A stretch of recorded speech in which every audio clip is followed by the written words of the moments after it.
Good morning बच्चों। आज हम 4th क्लास में पाठ 2 कान ही कान नामक पाठ पढ़ेंगे। आप लोग ध्यान दीजिएगा। तो यहाँ पर इस चित्र में प्राणियों का चित्र दिया गया है, जिसमें कुछ जंगली प्राणी हैं और कुछ पालतू प्राणी हैं। जैसे यहाँ पर जिराफ, भैंस, हाथी, खरगोश, चूहा, हिरण और कुत्ता। और ये दोनों प्राणियों के, जो जंगली जानवर हैं और पालतू जानवर हैं, दोनों के कान को हम आसानी से देख सकते हैं। और सभी जीवित प्राणी में कान एक प्रमुख या मुख्य अंग है। इसके बगैर हम कुछ भी नहीं कर सकते, ना सुन सकते हैं, ना पढ़ सकते हैं, ना काम कर सकते हैं। इसलिए हमारे जीवन में ये कान का होना बहुत ही ज़रूरी है।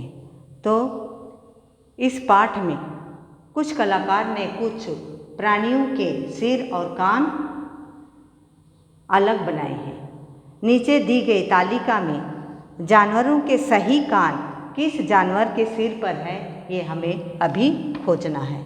तो यहाँ पर जानवरों के नाम दिया गया है, जिसमें है हाथी, खरगोश, चूहा, जिराफ, कुत्ता, भैंस और हिरण।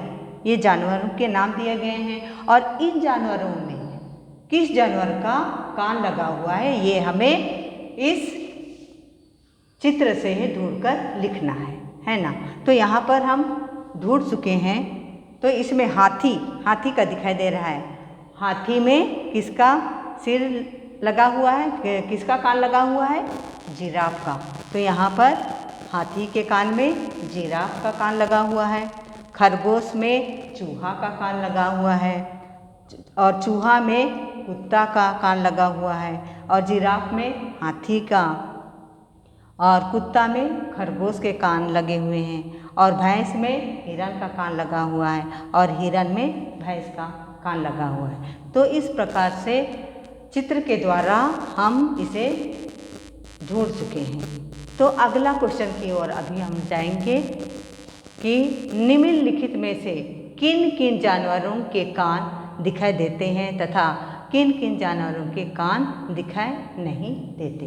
तो यहाँ पर कोष्टक में आपको दिखाई देने वाले जानवरों के नाम भी और कान नहीं दिखाई देने वाले जानवरों का नाम भी यहाँ पर लिखा हुआ है। तो उनको हम ढूंढ के यहाँ पर सूचना के अनुसार यहाँ कान दिखाई देने वाले प्राणी का नाम और यहाँ कान नहीं दिखाई देने वाले प्राणी का नाम यहाँ पर लिखना है।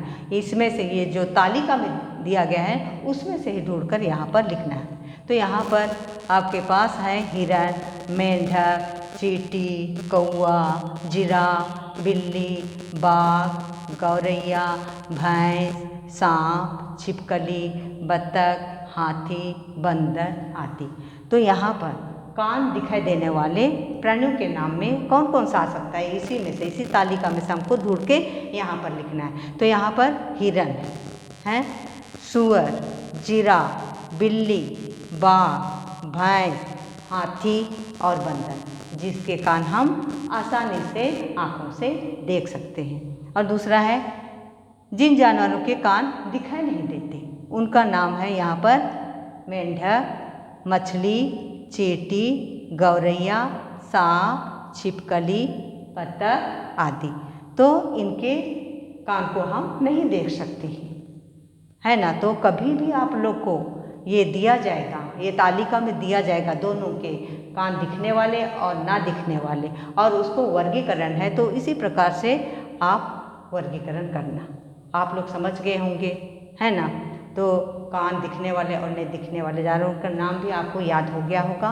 तो आगे अभी जाते हैं आगे क्वेश्चन की ओर। यहाँ पर देखिए, यहाँ पर पक्षियों का चित्र दिया गया है, जिसको हम नक्षत्र प्राणी भी कहते हैं। ये आकाश में उड़ते हुए दिखाई देते हैं। उसमें से मुर्गी है, बत्तख है, हंस है, तोता है, कौआ आदि हैं। तो इनके कान हम नहीं देख सकते। तो इसको हमें सोचना चाहिए कि आखिर इसके कान हैं कि नहीं। और इसका अवलोकन भी हमें करना चाहिए। हम इसका अवलोकन कर चुके हैं। तो ये बाहर से तो हमको कान नहीं दिखाई देते, किंतु इसके सिर पर छोटे छोटे छिद्र दिखाई देते हैं, जिनके सहारे ये सुनते हैं। और ये हमें क्यों नहीं दिखाई देते? क्योंकि ये इनके पंखों से ढके रहते हैं और इसी छिद्र के द्वारा ही ये सुनने का काम करते हैं। तो इस प्रकार से पाठ 2 कान ही कान नामक पाठ यहाँ पर समाप्त होता है। तो बच्चों, फिर से आप लोगों को समझ में ना आए तो फिर से ये वीडियो देखना और समझना। धन्यवाद।